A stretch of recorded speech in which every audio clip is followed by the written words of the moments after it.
ముసలి ఎద్దు. వెంకయ్య అనే రైతు వద్ద ఒక ఎద్దు ఉండేది. అది వయసులో ఉండగా ఉత్సాహంగా పాలం పనులు చేసి, బండిలాగి వెంకయ్యకు ఎంతో సాయంగా ఉండేది. క్రమంగా ఆ ఎద్దు ముసలిదైపోయింది. వెంకయ్య ఒకనాడు సంతకు వెళ్లి బాగా బలిష్టంగా ఉండి, వయసులో ఉన్న వేరొక ఎద్దును కొని తెచ్చుకున్నాడు. అప్పటినుంచి దానికి దండిగా మేతవేసి, కుడితిపెట్టి జాగ్రత్తగా మేపుతుండేవాడు. ముసలి ఎద్దుకు మాత్రం కాస్త ఎండుగడ్డి వేసి ఊరుకునేవాడు. క్రమంగా అది కూడా దండగా అనుకున్న వెంకయ్య ఒకరోజు గుంజకు కట్టి ఉన్న ముసలి ఎద్దును విప్పి, నీకు పనిచేసే వయసు అయిపోయింది. శక్తి లేదు. ఇక నీవు నాకు దండగా, నీ దారి నీవు చూసుకో అని ముసలి ఎద్దును తరి మేశాడు.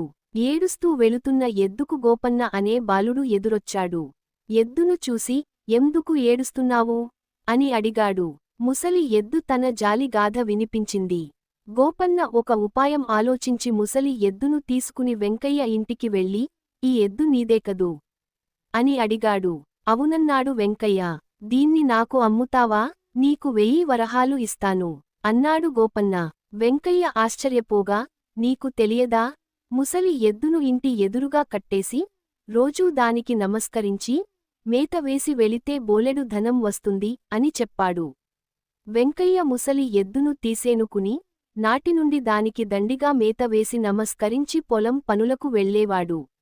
7 దండిగా వర్షాలు కురిసి పొలం బాగా పండడంతో బాగా లాభాలు వచ్చాయి. అదంతా ముసలి ఎద్దు వల్లనే అని సంబరపడ్డాడు. Thanks for watching. Please subscribe.